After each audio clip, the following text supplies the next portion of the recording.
different people like to have it pretty much like this. Actually,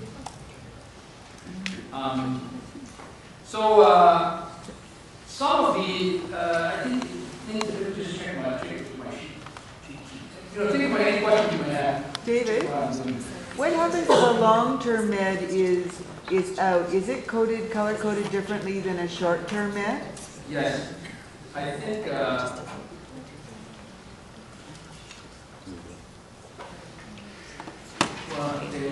they're not. Were they supposed to, or is it not? I would like that, just if I can, because that means it'll alert me that they're out of a long term versus they're out of a short term, and to me that's quite different. So, if I would say right now, this is a very preliminary show to you. So that has to take place when 10.06 is released, and then you submit those requests, and it goes through a process, and it will appear as a patch on the system. Okay, because right now, it's difficult to start taking orders, right? It's not going to happen. But maybe I'm actually not sure who you are. I'm the phone guy. Oh, so am I? You're not by the phone. Yeah. I don't definitely know. Okay. And Jim had a carpool at RS3.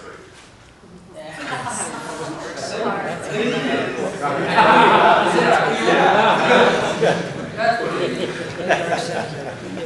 Okay, there are some really important features here. For example, now if I want to discontinue a drug like Caprica, I want to discontinue it. Now, this kind of information is very important. I'm changing the dose, but it says, or I'm this. And cough. Okay, discontinue. Now, these information are captured. So the next time if I would do this, I'm crossing my finger.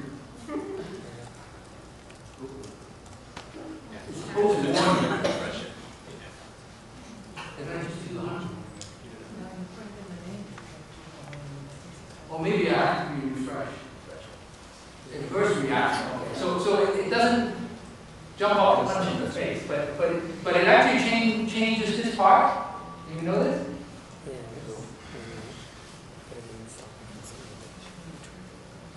Or maybe it has nothing to do with the computer.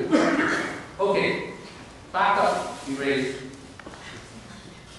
And when you mark, now this information is very important. That is leading to hopefully in the future. When we collectively start tracking drugs that are obviously not very good for a patient, because I may have only one or two like this. But you'd be amazed how if we begin to share this kind of thing anonymously, it really will change the landscape, the way that we can help with drug safety and tracking. Right now, pharmaceutical companies and government just die to get the hands on something like this. How many of you actually filled out one of these adverse reaction forms or something that can help in? And this guy. It is not easy, but this one is easy because you actually want it to be there to remind you about that patient. And you can annotate notes. You can do things like this. Okay, so you can say put other annotations so that different people may have to share information about the patient's unique reaction to this drug. So I'm only into it for a month, so there are still lots of things to discover. I think I'm going to stop right here. So the only thing I've learned today is talk is, and it's free.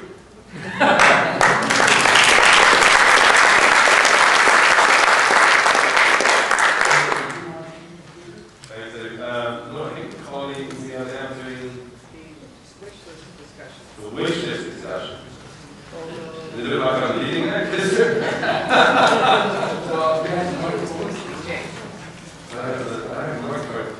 So I'll put the wish list discussion. Maybe we just throw it over to the floor. Okay, so this is about where people want to go with programming. Here we go. So this is where we're really trying to challenge Rob, who's only taking it for us. Now, remember one thing that is very hard to wish is that even when you say print, you can now edit. So you do not forget it and you have to go back and redo it all over again. There's a lot on the reprint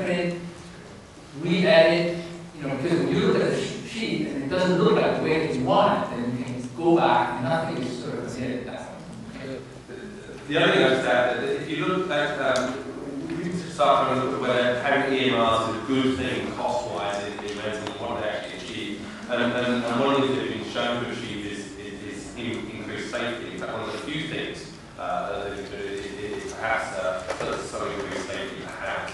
And the new RX there, I think, where it is that you can have those reactions is good for that. But particularly the calculations, the real functional calculations that they've shown, which are auto-populating, which shows you how new or old that data is. I think that's really helpful when I'm describing. I'm just going to have to start showing you all my methodology descriptions from now on. Okay, so this is a wish list discussion. How long have we had this? It's been a while. This basically, normally Jay leads this, but we usually leave some time to throw open to the floor. People have questions or input about where they'd like to see the programming go over the next year. So you sort of had a glimpse of what they've been working on in the last year.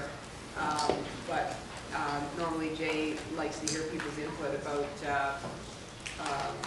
directions and thoughts about programming. So Jill and David and I. Yeah, so we'll kind of make it open house.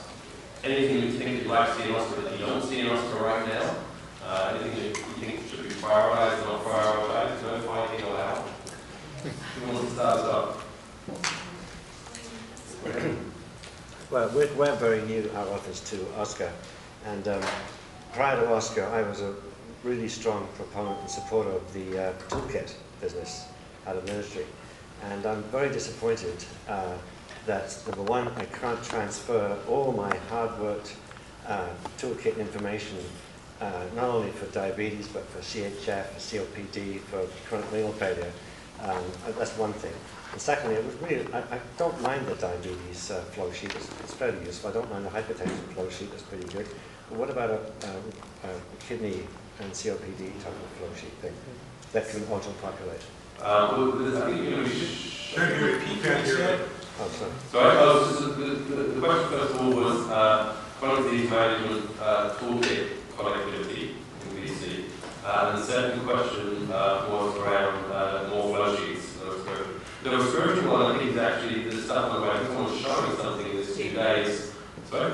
David Page is going to show that in the cool Oscar tools. Okay. The flow sheets themselves, I mean, they're pretty much prescribed by the ministry. These are what you have to record on the flow sheets that you're filling. There's some interesting stuff that's been done amongst a lot of students around customizable flow sheets and individual targets and things. I don't know whether Tracy's going to touch on that before and stuff. Tracy's touching on that tomorrow. Okay. So you can make flow sheets appropriate to your patients rather than... Yeah. In terms of talking about it, we have to be careful about asking that because I've never been a fan. That might be why it's not there. I mean, priority issues, etc., and those conversations went around the ministry and the early days of talking, we never really felt good answers, and so nobody really in the open community has been happy about sending identifiable patient data to the ministry service for that. So whether that changes in time, whether the answers get better, then I think there's a possibility. One of the things we are, most of the time I can tell, are pretty cautious about data, so no, I take your point about that.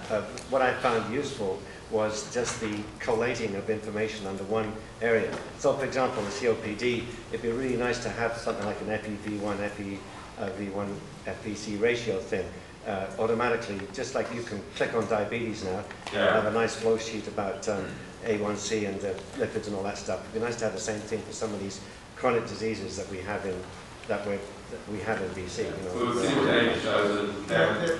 Just to comment, you'll see something today about that, and there's work on that happening tomorrow. Okay.